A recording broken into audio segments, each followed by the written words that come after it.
Hi, welcome back to Archu star vlogs. இன்றைக்கி நம்ம வீடியோவில் எல்லாருக்குமே ரொம்ப பிடிச்ச எண்ணெய் கத்திரிக்காய் காரக்குழம்பு எப்படி செய்கிறதுன்னு தான் பார்க்க போகிறோம்.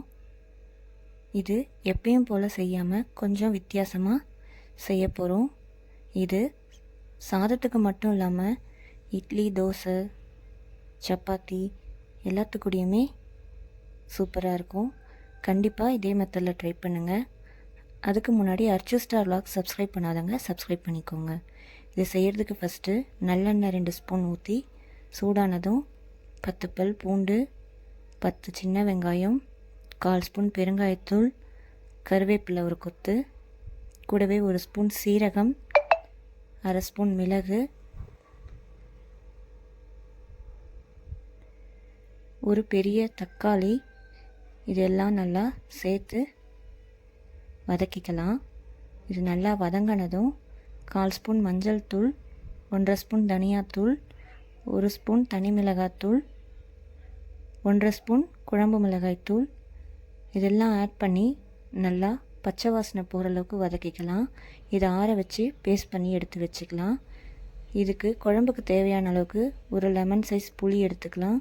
இது கூடவே உப்பையும் சேர்த்து நம்ம ஊற வச்சிடலாம். இப்போ கத்திரிக்காவுக்கு மசாலா ரெடி பண்ணிடலாம். அதுக்கு 1 ஸ்பூன் குழம்பு மிளகாய்த்தூள், 1 ஸ்பூன் தனியாத்தூள், 1/4 ஸ்பூன் மஞ்சள் தூள், உப்பு, புளி தண்ணி 2 ஸ்பூன் ஆட் பண்ணி மிக்ஸ் பண்ணிக்கலாம். கத்திரிக்காவை இந்த மாதிரி 4ஆக கட் பண்ணிவிட்டு நம்ம மிக்ஸ் பண்ணி வச்சுருக்க மசாலா பேஸ்ட்டை இதில் நம்ம ஸ்டஃப் பண்ணிக்கலாம்.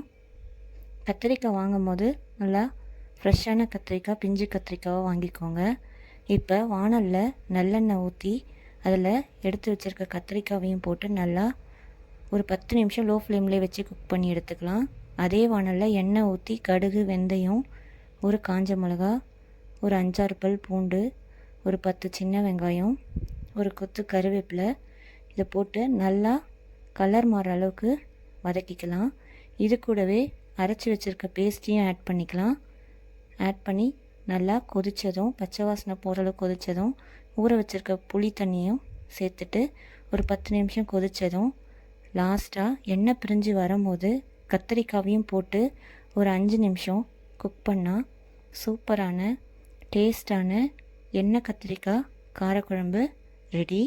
சுட சுட சாதத்தோட எந்த ஒரு சைட் டிஷ்ஷும் வேணால் சிம்பிளாக ஒரு அப்பளம் மட்டும் வச்சுட்டு சூப்பராக சாப்பிட்லாம். இந்த வீடியோ பிடிச்சிருந்தால் லைக் பண்ணுங்கள், உங்கள் ஃப்ரெண்ட்ஸ்க்கும் ஷேர் பண்ணுங்கள். பாய்.